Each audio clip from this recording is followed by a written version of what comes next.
आचार्य चाणक्य के अनुसार कुछ बातें ऐसी होती हैं जिन्हें छुपा कर रखने में ही भलाई होती है।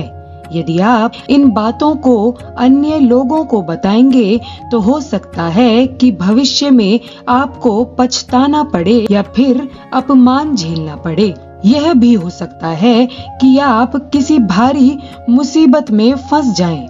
आइए जानते हैं कि वो कौन सी बातें हैं जिन्हें हमें कभी भी किसी को नहीं बताना चाहिए।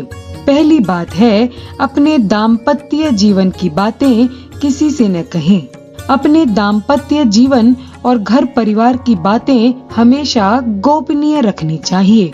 यदि आप किसी मित्र, परिचित या रिश्तेदार को यह बातें बताते हैं तो इससे घर के सदस्यों में आपसी मनमुटाव और अविश्वास की भावना बढ़ती है और परिवार का विखंडन होता है।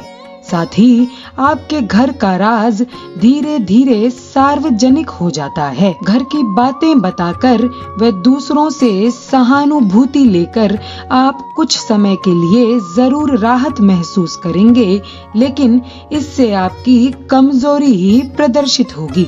दूसरी बात है, अपने साथ हुई धोखाधड़ी या अपमान अपने तक ही रखें। यदि सार्वजनिक रूप से या व्यक्तिगत रूप से किसी ने आपका अपमान किया है तो यह बात किसी से न कहें। याद रखें कि यदि आप अपने अपमान को स्वयं ही प्रचारित करेंगे तो अन्य लोग भी इस बात का फायदा उठाकर आपका अपमान करने की सोचेंगे, क्योंकि लोगों को आपके साथ कभी सहानुभूति नहीं रहती। खुद के साथ हुई धोखाधड़ी को भी हर किसी को नहीं बताना चाहिए। जिसके पास इसका समाधान हो उसे ही बताएं, अन्यथा आप हंसी के पात्र बनेंगे। तीसरी बात है, अपनी आर्थिक स्थिति की चर्चा किसी से न करें। अपने घर की आर्थिक स्थिति पर किसी से भी चर्चा न करें। वे अपने धन को गुप्त रखें। लोग जानना चाहते हैं कि आप कितना धन कमाते हैं। यदि आप सीधे सीधे नहीं बताएंगे तो लोग दूसरे तरीकों से पूछकर अनुमान लगा ही लेंगे। हालांकि आप अपने धन को जितना हो सके उतना गोपनीय ही रखें, यही आपके लिए बेहतर होगा। धन को अपने मित्र, परिचित या रिश्तेदारों से गोपनीय रखने की सलाह दी जाती है। चौथी बात है, गुरु मंत्र, साधना और तप को गोपनीय रखें। यदि आपने किसी योग्य गुरु से दीक्षा ली है तो उनके द्वारा दिए गए गुरु मंत्र को गोपनीय रखना चाहिए। हालांकि गुरु मंत्र कई प्रकार के होते हैं, जैसे किसी ने आपको कुछ ज्ञान दिया या कुछ हुनर सिखाया हो तो वह भी एक प्रकार का गुरु मंत्र ही है। इसके अलावा यदि आप किसी भी प्रकार की साधना, तप या ध्यान कर रहे हैं तो उसे भी गोपनीय रखना चाहिए, अन्यथा वह साधना निष्फल हो जाती है। इस संबंध में गोपनीयता से ही लाभ मिलता है। पांचवी बात है, अपनी अयोग्यता और कमजोरी किसी से न कहें।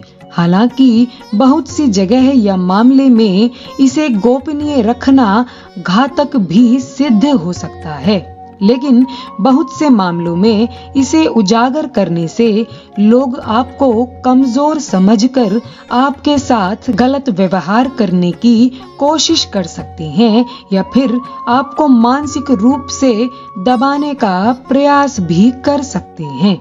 इसीलिए इस बारे में आप अच्छी तरह से विचार कर लें कि किसी को भी अपनी कमजोरी या अयोग्यता न बताएं। छठी बात है, दान पुण्य को गुप्त रखें। आपने जो भी दान दिया है उसे गुप्त ही रखें, तब ही उसका लाभ मिल सकता है।